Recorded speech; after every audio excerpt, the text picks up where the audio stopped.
Hello there, folks. Hope you're all doing well. Just wanted to share with you these really nice trees here, the famous quaking aspen, and you can see why they're called that. You can see the leaves sort of getting blown around, and the way that the light reflects off them sort of gives them a quaking look, and especially with the fall foliage color, which I really hope to get a video of next fall with that just gorgeous, stunning, like bright yellow color. That's what they're most famous for, like growing in like the Rockies and stuff. But they are, believe it or not, native to a lot of the eastern U.S., a lot of the, at least in more northern parts of the east. They are a Maryland native, which is pretty crazy, but they're not native to the D.C. area. I think it's just a little too hot and humid here, but they do grow well here in cultivation, which is impressive. And, even in the west, they grow pretty far south, I believe in like central Mexico at like really high elevations.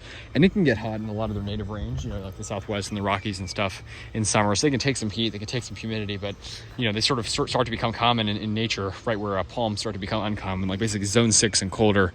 So they do like quite a bit of cold, and they're very, very tough trees, but absolutely stunning. That bark is just cannot be beat. And in my opinion, my favorite, I'm not generally as much of a fan of deciduous trees, but my favorite deciduous trees are ones that have beautiful bark. Like American sycamore is a native deciduous tree here, which I absolutely love because it's just got this stunning eucalyptus-like bark in winter, nice bright white, kind of like this.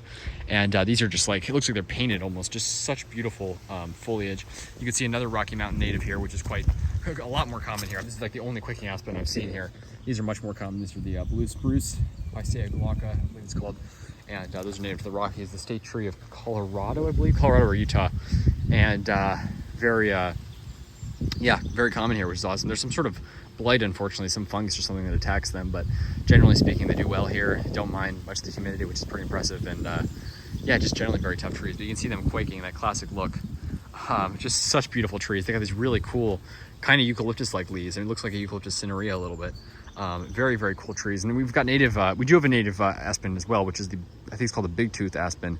But the bark's sort of a bit of a more, it's got, I think, a bit of a shine to it, but it's sort of more of a brownish grayish white as opposed to just this bright white color. But it's also a really cool looking tree.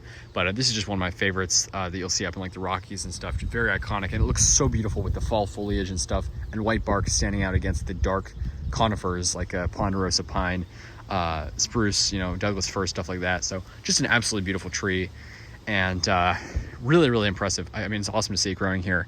Very different than palms in terms of growth requirements and ideal habitat, but they managed to grow here alongside we got a windmill palm literally just down the street there. So pretty impressive and awesome to see them here. Yeah, that is the quaking aspen. Really, really awesome. Populus tremuloides. Tremuloides, it trembles. The quaking aspen. Very, very cool.